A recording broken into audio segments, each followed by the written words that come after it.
राधे राधे मित्रों, आप सभी का हमारी YouTube चैनल में स्वागत है। मैं पंडित विनय भार्गव, आप सभी प्रसन्नमय होंगे, आनंदमय होंगे, यही गोविंद से प्रार्थना है। आइए मित्रों, हम पुरुषोत्तम भगवान की कथा सुने। 9वां अध्याय। कृष्णाय वासुदेवाय हरे परमात्मने प्रणत क्लेशनाशाय गोविंदाय नमो नमः। सूत जी कहने लगे कि इसके पश्चात नारद जी विस्मय युक्त हो मेधावी ऋषि की कन्या का वृत्तांत पूछने लगे।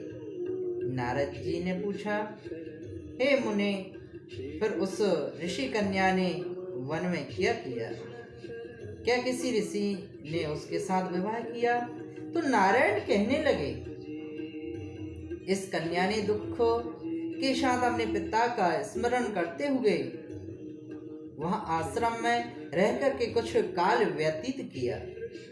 भाग्यवश एक दिन उस वन में अपनी इच्छा से विचरते हुए महाकोप वाले दुर्वासा मुनि आ गए। दुर्वासा मुनि को आता देख करके सुख सागर में डूबी हुई उस कुमारी ने उठ करके धीरज धारण करके मुनि के चरणों में नमस्कार किया। नमस्कार करके मुनि को अपने आश्रम में लाई। अर्घ्य पाद्य और वन में जाकर के नाना प्रकार के फल लेकर के आई और मुनि का आदर के साथ पूजन आदि किया। फिर मुनि कन्या आदर से कहने लगी, हे मुने, आपको नमस्कार।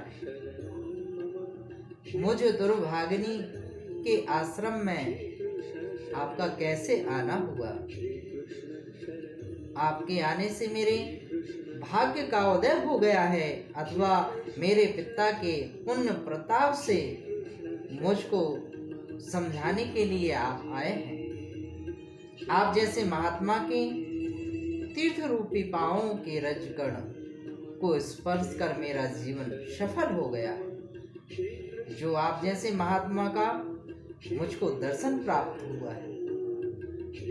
इस प्रकार से कहकर के वह वाला उनके आगे चुपचाप बैठ गई। तब दुर्वासा मुनि कुछ हंस करके बोले, धन्य हे ब्राह्मण पुत्री, तुमने अपने पिता के कुल का उद्धार कर दिया। कन्या बोली, हे ऋषि, आपके दर्शन मात्र से ही मेरा शोक समुद्र सूख गया है। हे मुनि, आप जो यहाँ पर आए हैं इसका परिणाम अच्छा ही होगा और मैं उत्पन्न हुई महाअग्नि की ज्वाला से जल रही हूँ। इस अग्नि को सोख, इस ज्वाला को आप बुझाइए। मेरे हर्ष उपजाने वाला और कोई दिखाई नहीं देता। मुझको धैर्य देने वाली ना तो मेरी माता है, ना पिता है, ना भाई है। मैं दुखी पीड़ित किस प्रकार से जीवन निर्वाह करूं? जिस दिशा को मैं देखती हूँ वहीं शून्य प्रतीत होता है। अतः हे तपोनिधि, मेरे दुख का उपाय शीघ्र करिए। ऐसा कह के वह बाला उनके आगे बैठी हुई है। दुर्वासा मुनि उसके उपाय के वास्ते विचार करने लगे, सोचने लगे।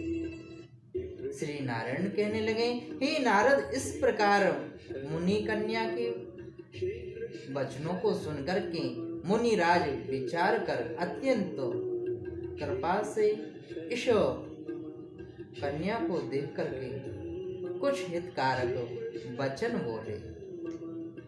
9वां अध्याय समाप्त।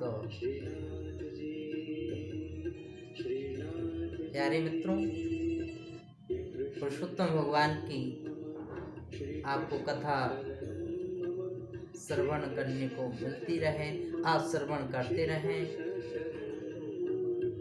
इस प्रकार से आप अपने प्यारे मित्रों को भी यह शेयर करिएगा, लाइक करिएगा, कमेंट करिएगा और हमारे YouTube चैनल को सब्सक्राइब करना ना भूलें। राधे राधे मित्रों।